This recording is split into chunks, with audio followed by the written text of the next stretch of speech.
Hello friends, looking at current affairs for 14th September. The news items picked up from the Hindu newspaper are these 9. We'll look at them in detail.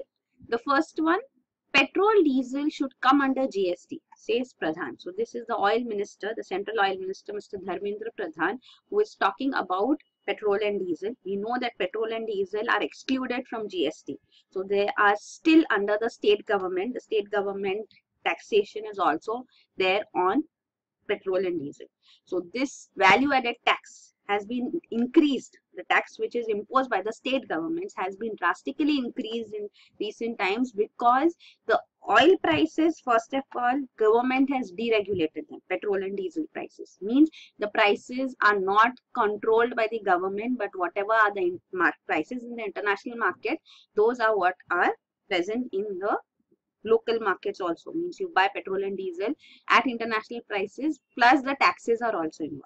So when petrol and diesel prices, the oil prices in the international market went drastically down, the Indian population here did not feel that because the taxes had been increased. So though the price has gone down, but taxes had been commensurately increased in such a way that the price fall did not get reflected, and that was the justification for that was given that oil marketing companies were suffering due to under recoveries for so many years. So this will help them in realizing their profits or taking care of their losses. So this aspect is there. So now the oil minister is saying that it should come under GST. So the thing is that one more intervention which has been done is that daily revision of petrol and diesel prices take place now, because with this the justification given here is that since the prices reflect international market prices, so if the change takes place over a period of time, there can be drastic increase or decrease. So to avoid that, if daily revision takes place, then there will be minor fluctuation which can be taken care of. It is a politically sensitive subject. So this was an initiative which was also taken.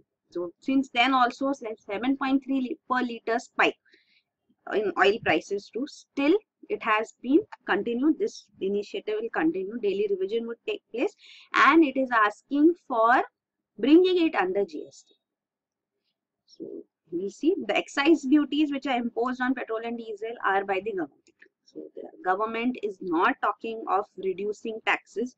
For this also the minister gives justification that we have to balance developmental needs with consumer aspirations. So the money which is accrued through such taxes, those are used for developmental purposes. But then petrol and diesel are daily requirements of a huge section of the population, and such heavy taxes on them of course affects the population too. So this is there, and we already know we import almost 80% of our needs of fuel. So oil is imported to a huge extent in the country. So this is there. Earlier you can see it was every fortnight change, but now it has been changed to daily revision. Then the next, this is regarding the dynamic fuel pricing which was initiated, how the changes would take place on a daily basis in the country. The next is Japanese PM Shinzo Abe promises peace, prosperity in Indo-Pacific region. So we have already seen regarding the bullet train, which initiative, the inauguration by the Japanese Prime Minister along with Indian Prime Minister, since he is visiting India and Ahmedabad.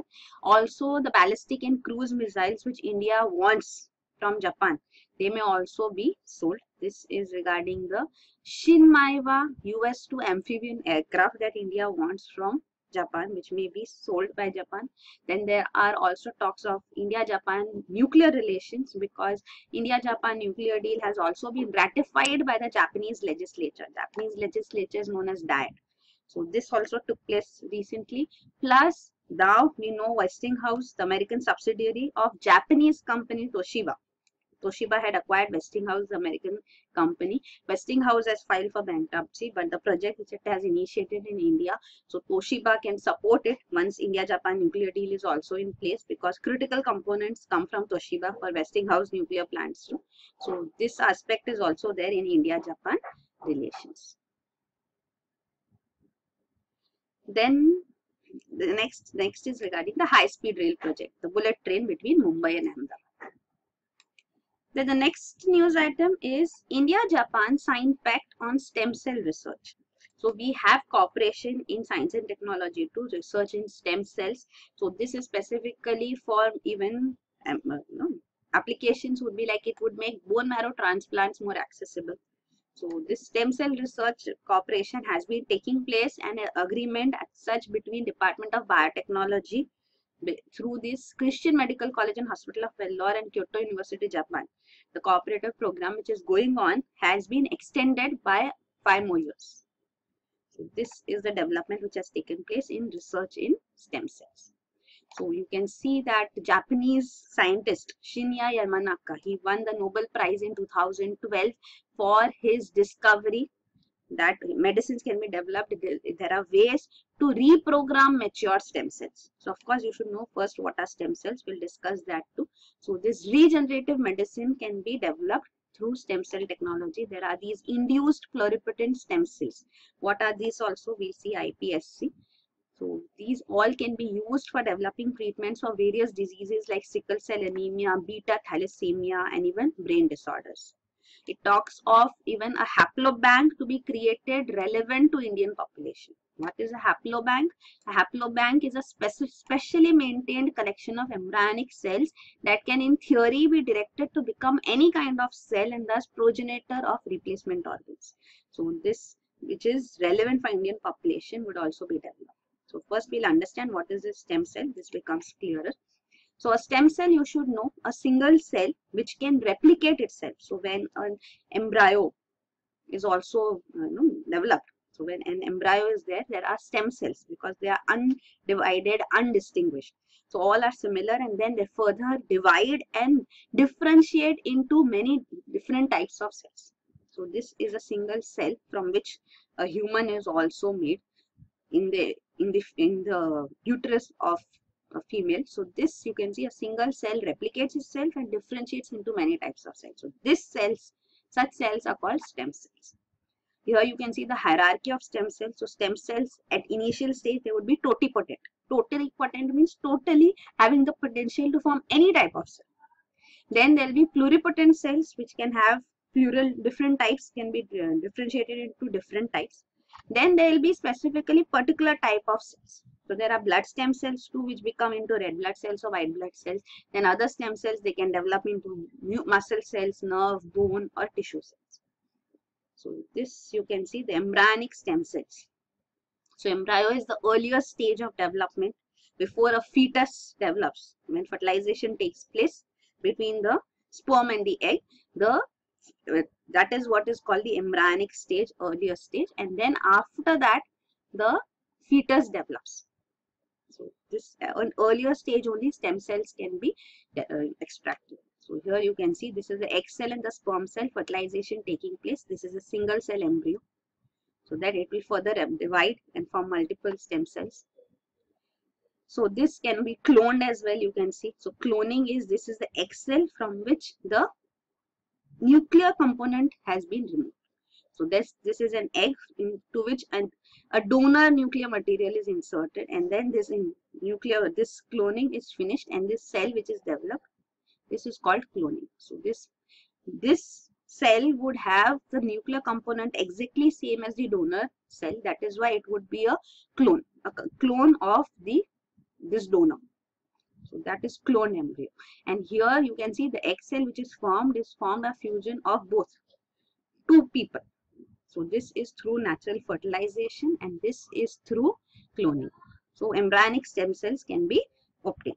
What are iPS cells? Induced pluripotent stem cells. So these are normal cells as such from skin, from other organs of the human body. So those are skin cells. They can also be turned back into stem cells. So these are called induced pluripotent stem cells.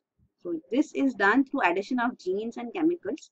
So this is there. So you can see the adult stem cells. In adults also you should not think that only embryos have stem cells, but also in adults, since new cells have to be developed for regeneration, replacement. So in our body also, the umbilical cord blood of a female, that would have stem cells, placenta would have stem cells, amniotic fluid would have stem cells, also bone marrow. Within the bone marrow also there are stem cells in adult humans. So these are adult stem cells also.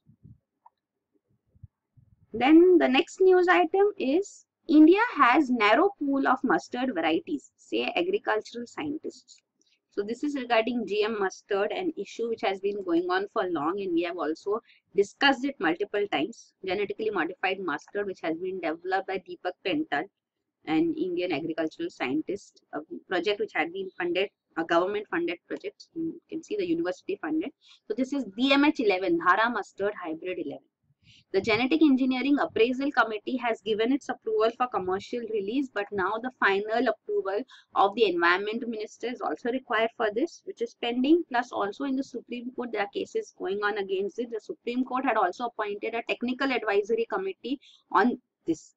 The case which has been initiated in the Supreme Court here, you can see the activist Aruna Rodriguez, for whom the advocate Prashant Bhushan is arguing in the Supreme Court. He had made an argument that there are over 9,000 varieties of mustard which are available in the country. It's the center of origin and diversity of mustard, and that is why if genetically modified mustard is allowed in the country, then it would narrow the pool of mustard varieties in the country. So on this argument, there is a counter argument which has been presently given by agricultural scientists of National Academy of Agriculture Science, NAS, which is a 600-member body of agricultural scientists. So in June 2017, through a 230-member quorum, it had passed a resolution supporting the release of DMH11. So this had also been a controversial thing, and they say that this huge variety of mustards which the argument has been made, these are actually wild related species, so they are not enabled for commercially extracting oil, so that cannot be done through them. And mustard, since it is a self-pollinating plant, it's not amenable to such crossings as such.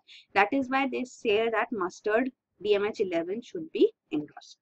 But on this also, the argument which has been put forth presently is that the thing that mustard variety, there is a huge pool of mustard, diversity as such in the country. This has been approved even by the technical advisory committee of the Supreme Court. It is also, this fact has been given through the data from National Bureau of Plant Genetic Resources, an agricultural ministry body. So why a scientific body like NAS is ignoring the diversity that exists and the implication on diversity from GM mustard.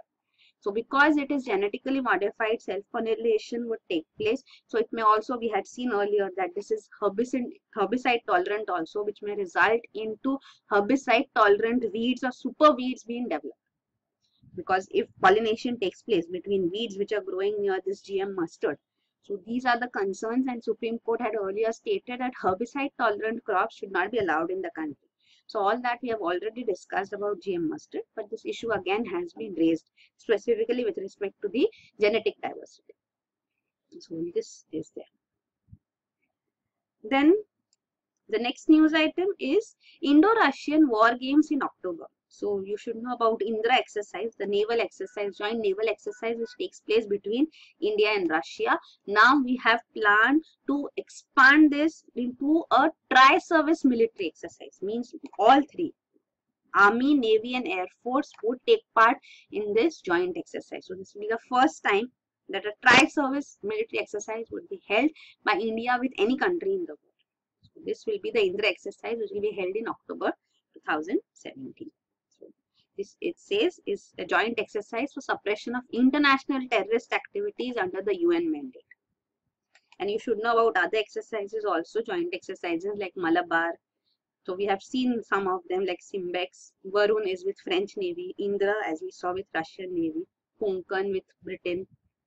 Slinex, Ipsamar, Jimex. So these are also other joint exercises which we conduct with various countries. Then next is Russia comes forward to rebuild Aleppo.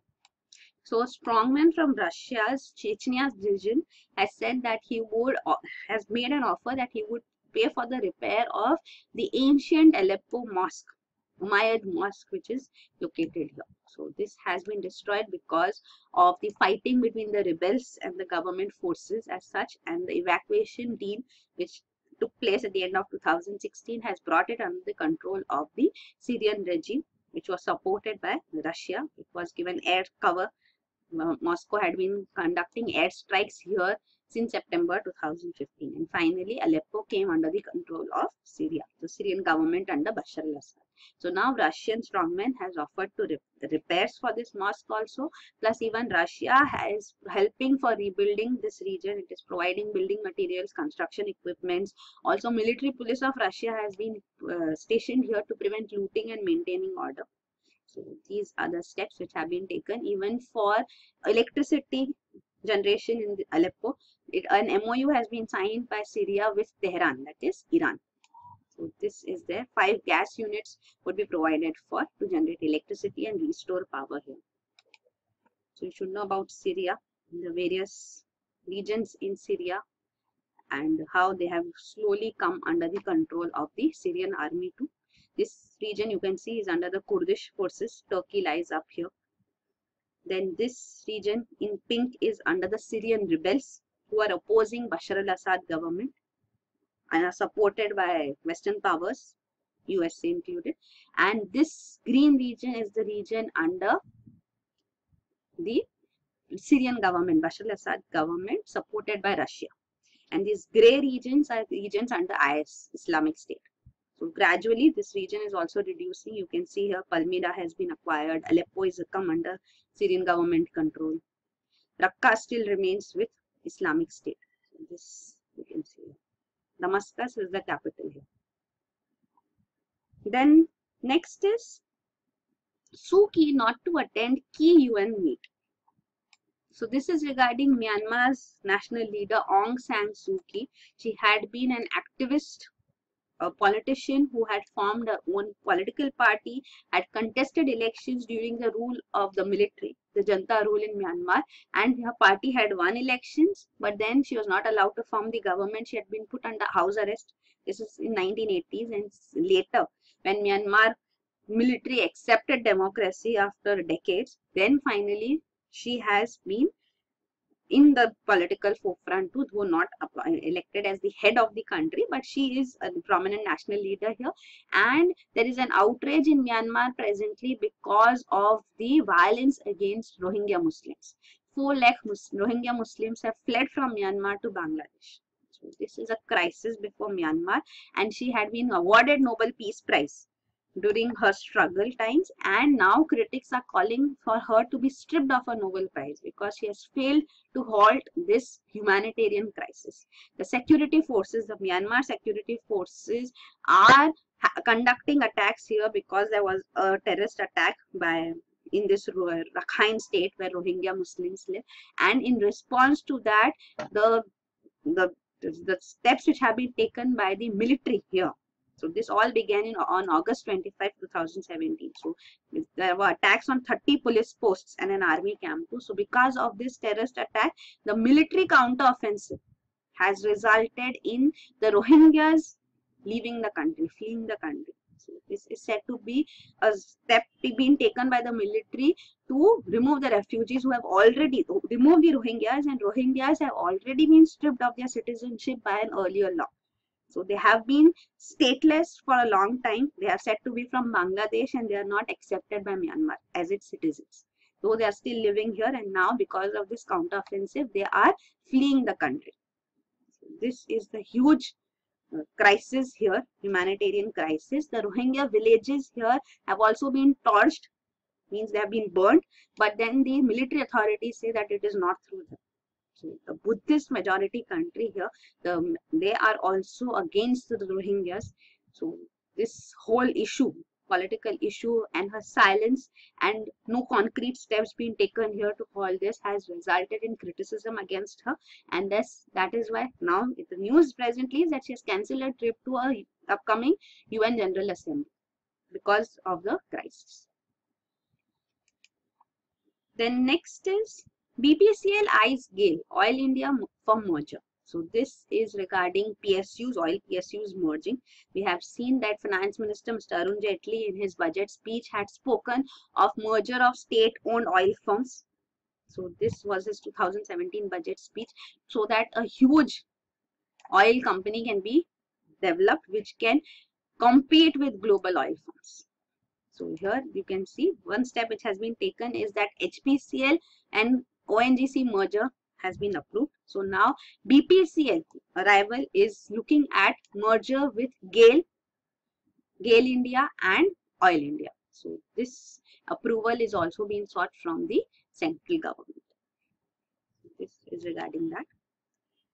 We had already seen about HPCL ONGC merger. So government will transfer its 51.11% stake in HPCL to ONGC. So ONGC will have to buy the stake in HPCL from the government and pay the government. So this is there. So this will be like a disinvestment too, and the government's disinvestment target would also be taken care of. The next is Tri-Chief calls for zero cost for digital transactions. So this has been a demand for long, that digital transactions should not have extra costs associated with it. And the extra cost we know is MDR, merchant discount rate, which is to be imposed. So the TRI chairman R.S. Sharma, he is calling for bringing this down to zero, especially for small value transactions. Otherwise, there is no incentive, rather disincentive for making digital payments. This is a issue raised. Also, he talks of data ownership issue in the country and also privacy. So this speedy solution to these issues are also required is emphasized. So here we'll try to understand what is this MDR, merchant discount rate, which we have seen earlier too. We'll look at it once again. So you can see this is the payment which is done. So this is your credit card. Say for example, you are the card holder of a particular bank's credit card and you use this to purchase through a shop, a merchant, you purchase something. So the payment here you can see $100 credit card purchase is done. So there is a merchant discount fee of $2.2 which has to be paid. The fee may be different, so it may be 1% or so too. So you can see how the transaction is taking place. So when the card holder is paying $100, an interchange fee is kept by the bank, the issuing bank of this credit card itself. So you can see, for example, if $1.7 is deducted, means only $98.3 is paid through this card network to the acquirer. So then card network pays the acquirer this $98.3 and acquirer pays the merchant 97.8, means it will also keep an acquiring fee. So here also an interchange fee is deducted, here an acquiring fee is deducted, and that's how the merchant is paid. So this processing fees, merchant discount rate fee which is there, this is what is spoken of. And this should be waived especially for smaller transactions. So that is it. These are the news items. Thank you.